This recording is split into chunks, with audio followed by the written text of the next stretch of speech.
for autism and related disorders. His particular area is the Pacific Northwest.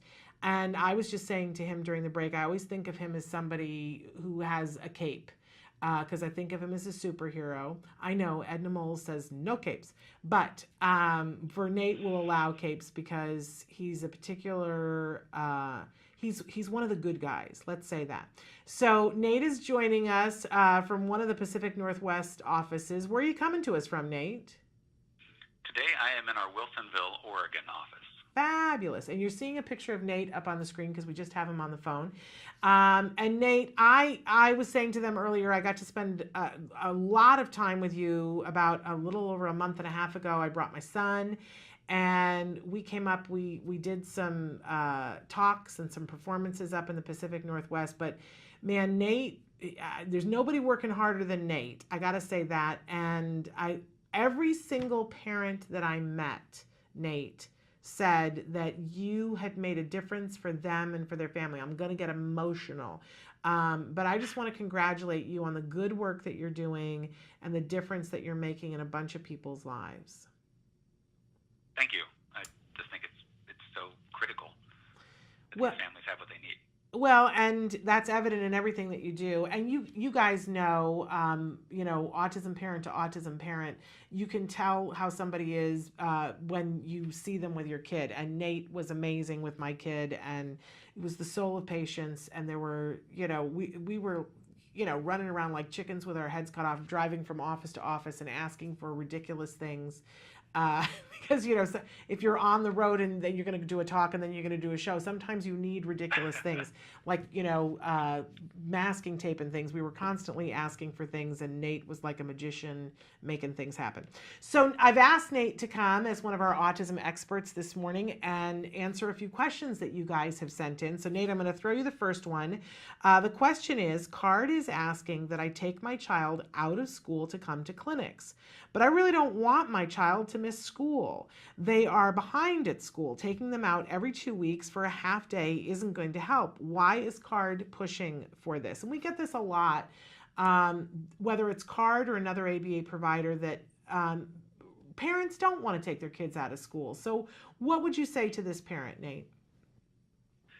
I completely understand that concern. In my experience, one of the pieces that every parent wants, really, is to see their child do well. And when you see them falling behind, the impulse is we need to focus, we need to get that laser out and make sure that we just that intensity so that they can be successful, so they can catch up. But this is a situation that's a little bit like the story of the two woodcutters, right? The two woodcutters decide what we're going to do is we're going to have a competition. We're going to see who can fell the most trees in one day. And so the one woodcutter goes to work and he's chopping and chopping and chopping. And every time he looks over at the other woodcutter has a bigger pile of cut trees and he's sitting down, just like hanging out. And so the one woodcutter keeps going and going and going. And at the end of the day, he finds out that he's lost. But every time he's looked over at the other woodcutter, he's just been sitting there with that huge pile of trees. And so he says to the other woodcutter, "What's going on here?" And the other woodcutter says, "Well, what I did was every hour I'd sit down and I'd sharpen my axe." And that's kind of what a clinic is. It's a time when we need to go slow for a few hours.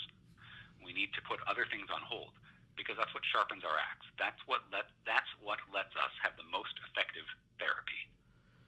If we don't have those clinics, we're cutting with a dull axe.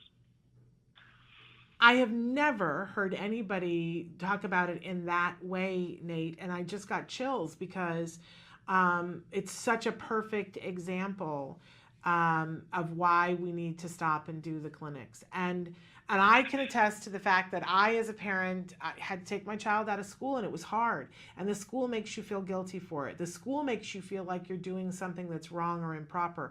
But I saw the difference that it made, and that every time that we went to clinic, we honed in on what we were doing. We made sure that we were on course.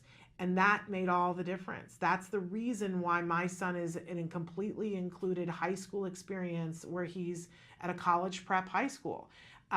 So I love how you explained that. This is why Nate is so good, you guys. I wasn't kidding when I said he's fabulous. All right, well, I think that says it all, Nate. Should we move on to the next question? I want to say one other thing about Sure. clinics.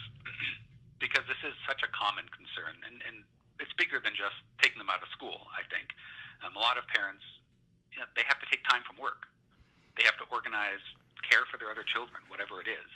And so we definitely recognize that the clinics represent a significant investment of effort on the part of families. But it is a time when you have a chance to see how your kiddo is doing, see the data. It's a chance to make sure that you know who the team is that's working with your kiddo. I think that you have a right to do that. It's also a chance for you to bring any questions that you might have, any observations that you have had, especially if there's new challenges. If your child is falling behind in school, sometimes those are things that, as we work through whatever it is that's holding them back, new challenges arise, but we may not get to see them in the clinic.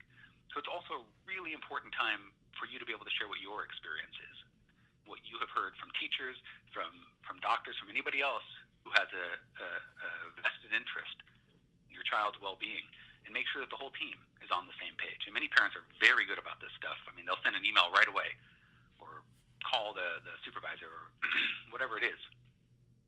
But a clinic is a great time to be dedicated to make sure that we are being productive there. I couldn't agree more. And we know how important communication is and how important it is for the right hand to be talking to the left hand. And there is no better time than at the clinic when everybody gets to have that meeting of the minds and see what's happening. And as you said, sharpen the axe. I absolutely love it. Okay.